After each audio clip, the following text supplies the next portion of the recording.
আচ্ছা বলুন, শুধুমাত্র শয়তানই যদি আমাদের গুমরাহ করে, তো শয়তানকে গুমরাহ করছে কে? শয়তানে যদি আমাদেরকে পথভ্রষ্ট করে, শয়তানকে পথভ্রষ্ট করলো কে? শয়তানের পূর্বে তো কোনো শয়তান ছিল না, তাহলে শয়তানকে দিকভ্রান্ত করলো কে? শয়তানকে দিকভ্রান্ত করছে তার নফস। নফস তাকে অহংকারী বানিয়েছে, নফস তাকে দিশাহারা করেছে, নফস তাকে পথভ্রষ্ট করেছে। কেন আমরা নফসের বিরুদ্ধে এত উদাসীন?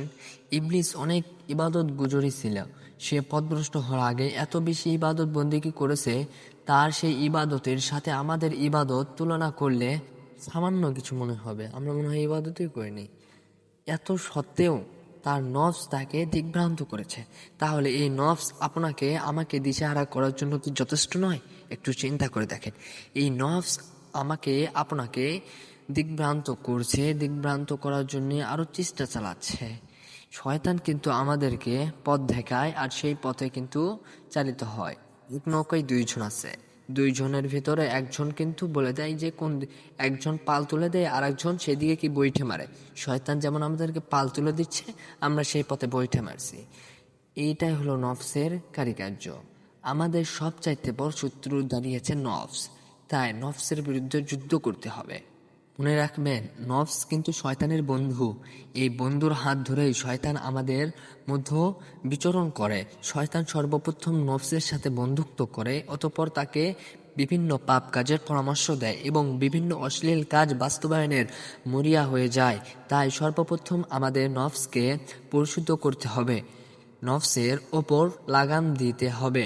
যদি নফসের ওপর লাগাম না দেই, তাহলে নফসের সাথে বন্ধুত্ব করে আপনার আমার ওপর পাপের বোঝা চাপিয়ে দিতে পারে, আরো বেশি দিবে। আমরা জানতে পেরেছি নফস এই শয়তানের মধ্যেও একটা যোগসূত্র রয়েছে, তাদের পরামর্শের মধ্যেও একটা কমিউনিটি রয়েছে। শয়তান হচ্ছে অ্যাডভাইজার আর নফস হচ্ছে অ্যাসিস্ট্যান্ট ম্যানেজার। শয়তান পরামর্শ দিয়ে থাকে আর নফস তা বাস্তবায়ন করে থাকে। অনেককেই দেখা যায় বিভিন্ন পাপ কাজ করার সময় বলে থাকে, আরে ভাই আর বলবেন না, শয়তানের ধোকায় পড়ে এই কাজটা করে ফেলেছি, ওটা করে ফেলেছি। এইবার কিন্তু বলে না, নফসের ধোকায় এটা করেছি ওটা করেছি, নফসের ধোকায় পড়ে এগুলো করেছি।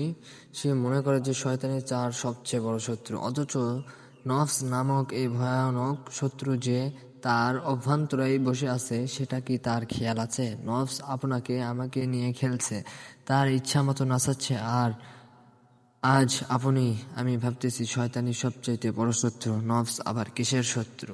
এই ভুল ধারণা থেকে আপনাকে বাঁচতে হবে। শয়তান কিন্তু আমাদের নফস না, শয়তান শুধু পথ দেখে দেয়, আর নফস আমাদেরকে সেই পথে চলতে বলে।